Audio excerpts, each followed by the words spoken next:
this is Cyril C from Team of Colossil, and you are watching Rock and Metal News. Hey guys, this is Ron from YouTube's Rock and Metal News with a Rock and Metal News update. Bruce Dickinson, the vocalist of Iron Maiden, had a recent interview on Next Level Soul podcast with Alex Ferrari.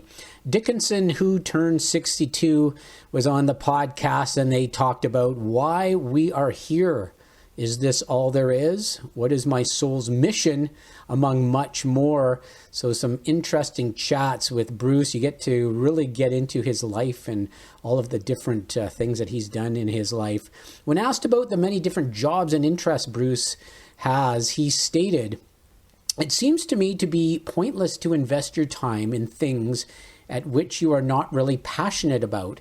So the alternative is to be passionate about everything you do in some way, which means that you end up having to make commitments because the passion means there's a constant thirst to want to know more."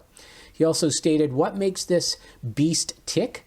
What is it really like to be in? For an example, when I learned to fly, lots of musicians learn to fly, lots of actors learn to fly, and then I thought it would be really nice to go and fly myself around to the gigs. This is when it becomes more complicated because you got to actually get there, and depending on the weather, you got to have more qualifications."